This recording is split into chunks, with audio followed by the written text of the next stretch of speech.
Christian Lalanne, Mont-de-Marsan. Le coup droit au mur, le meilleur partenaire pour travailler la technique. Ça va vite au mur, on a la moitié de temps que sur un court tennis.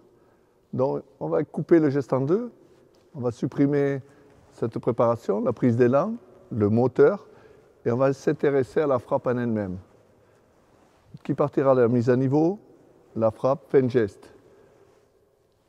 Dans cette frappe, il y a trois forces. Il y a une force vers l'avant, c'est sûr. La balle va vers l'avant.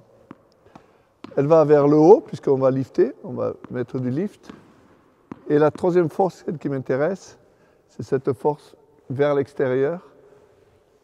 Et je l'appellerai perpendiculaire. Elle tend à être perpendiculaire à la direction de la balle. La direction de la balle va vers le mur et ma force sera vers l'extérieur. Alors, quand on a prôné un coup droit, c'est qu'on a trop tendance à rester dans la direction. On tape trop la balle. La raquette arrive à l'opposé de la direction. Donc, on n'a pas de précision en longueur de balle. L'autre faute, après, c'est ce lift, cette frappe intérieure, quand la raquette est à l'extérieur. Et ça ressemble à un essuie-glace. Pas de longueur de balle. On frappe, on tape fort, on n'encaisse pas. C'est difficile pour les retours, les passings. Et souvent, c'est lié avec une mise à niveau raquette à plat. La raquette va à l'extérieur et on ramène. Donc, on va travailler cette force perpendiculaire à la direction de la balle. Par des mollets, la frappe, la fin de geste.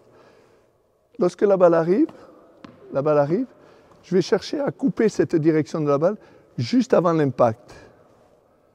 Je n'arriverai pas à l'opposer, je vais couper juste avant l'impact. C'est ça la frappe de balle.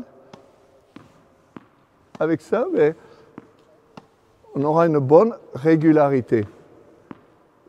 Vous verrez, les épaules tourneront, ne vous en faites pas.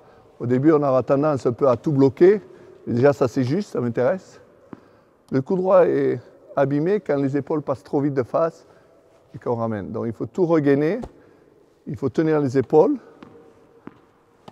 On part des mollets, frappe, fin de geste.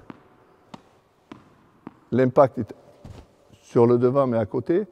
Lorsque je frapperai la balle devant moi, eh bien la balle partira croisée. Sans chercher à taper la balle, je toucherai cette balle devant, elle partira croisée. Ça, on pourra le voir sur le court avec la machine au panier. Mais là, pour l'instant, voilà, si vous travaillez au mur, retenez une chose, cette frappe perpendiculaire à la direction de la balle. Évitez de rester dans la direction, pas de précision en longueur de balle, vous dirigerez la balle, mais vous n'aurez pas de précision en longueur de balle. Évitez les appuis ouverts, les frappes à l'intérieur, vers l'intérieur. Retenez cette image. Une image vaut 1000 mots. Des mollets, frappe, fin de geste. Allez, prochaine vidéo, on verra le revers.